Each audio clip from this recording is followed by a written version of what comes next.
is always welcoming those type of Grunfeld, of course, he's not going to have any issues entering this particular line against Jan-Krzysztof Duda. So the line with h4 is considered dangerous? Very dangerous, very Wow. dangerous, yes. And you can see it on the board right now, that pawn is already on h6. The alpha 0 pawn, get the pawn to h6 and you're better. I don't understand it myself. I've always thought that against the Grunfeld, this was too, how do you say, too direct. That it's almost like you're trying to prove that the Grunfeld is unplayable, like it's you the Grunfeld. But okay, we do have a battle, there's no question about it, as Black is trying to force the action in the center. Just played the move c7, c6, tickling the pawn on d5. Bringing in c captures on c6. Well, MVL is spending absolutely no time, and Jan-Krzysztof Duda is thinking a little bit. So I have to say, I do believe that MVL has won the opening battle up to this point. We see this separated pawns, e1 on a7 and on c6, could potentially become weaknesses later on. White is going to try to exchange the queens, Black is going to try to keep the queens on the board. That's what we see. Bishop g5. A very interesting approach, getting rid of that dark square bishop, but now that the structure has stabilized in the center with those pawns e4 and e5, the bishop on f6 is not going to be that powerful anymore. So the exchange came and favorably in the Black's favor. Right after bishop g5, queen d2, there was a trade of bishops, and I was thinking that from MVL's point of view, his idea is to get a knight to the d4 square as quickly as possible. Knight c6, knight d6, knight d4 is the obvious route. So that is definitely what he's going for. He played the move knight to c5, knight to f3. So the idea of bishop to e3 to defend the c5 square, it was that fight over the control of the c5 square that the players were just jockeying for. Knight c5, bishop e2, bishop to g4, getting rid of the guardian of that d4 square, and the knight on f3. And it's not only that, but you want to play the move knight e6, but it's that knight on f3 sitting pretty, eyeballing that pawn on e5. Therefore, bishop g4 with the idea bishop takes f3, and then rerouting the knight to the d4 square. Black gets his knight on d4, beginning to like MVL's chances. Absolutely, absolutely. MVL, one of the more successful players in Blitz so far in this tournament, but what is Duda's score? Duda is tied. Also with 4.5 out of 6. With 14, he's tied with Anish in the second place with 14. For the Blitz section, I do believe he is on 4 out of 6 right now. He started off with 3.5 out of 6. I think there were quite a few players that did that. Alexander Grisham was one of them, but he lost against MVL. MVL, I think, is the only one with 4.5 out of 6.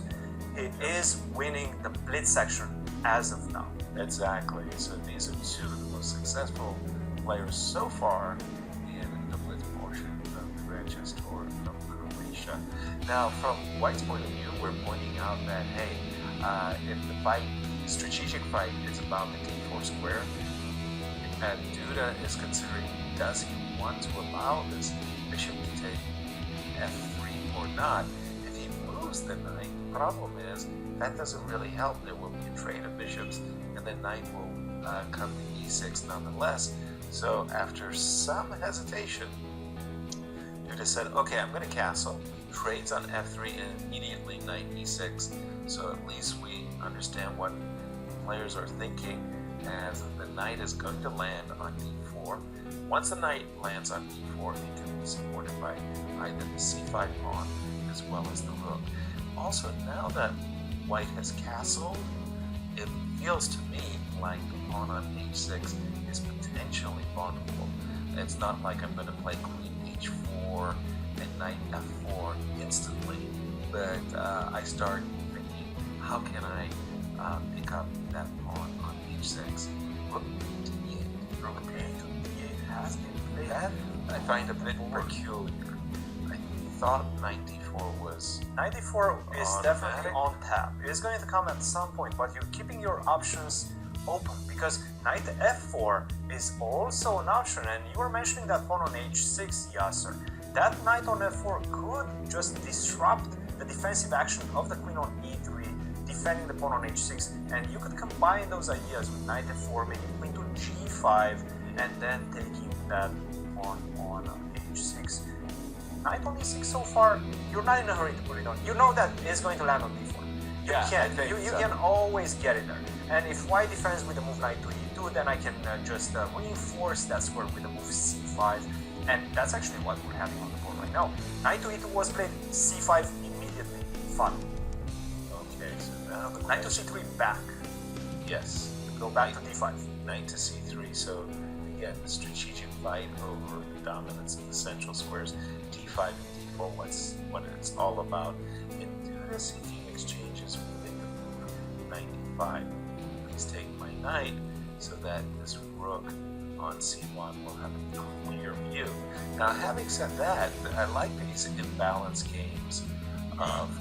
sorry to interrupt, but please. This is the first time I'm watching the clock in this game is for white. Not at all, but he did play this crafty queen a3 move, which does have the impact double attack against both the pawn on c5 and the pawn on a7. Now this is an inspired move. Look at that, g5. I think that when Duda played the move queen a3, he was anticipating knight takes f3 check. Certainly not g5. g5 uncovers an attack against the pawn on h6, pardon me. The rook takes c5. Queen takes h6 is on the board. Exactly. Now, well, I don't want to take the pawn on a7. He took it. And that's the commentator's curse. Yes, exactly. I don't want to do it because I don't want to see my king side wrecked after knight takes f3 check. Unless... Oh man, there's so many things hanging in the air right now. I don't like knight takes f3 check, making my king. Maybe queen to h4, try to play for that g4 expansion. Queen h4 with the idea g4. And that's Isn't that just I a think little that's too what he played f5. This looks really slow. Oh, wow. I would either drop back with my rook, or even just drop back with my bishop. I don't think that there's any great attacks anymore. Whoa! No, says the Polish fighter, living up to his nickname. Look at him go. 7 seconds, but his position is actually very good. 5 seconds. He has no time on his clock, but he has a great position on the board. It doesn't matter, Yasser. This complicated position with only 5 seconds on the clock, I think it's not looking good. Despite the fact that objectively, I do believe you that white is probably okay. Knight takes f3 check, g takes f3. Again, he's only getting a 2-second bonus for each and every move that he plays. Ooh, one move away from giving the checkmate. Queen to e6 was played. Now we're going to see most likely king to g7. That king has to get up. I'm 2 moves away from checkmating you with queen g5 queen check, g4. queen g2. Exactly. Okay, king to g7 as you expected. Rook f6 is something that I'm definitely having my eyes on.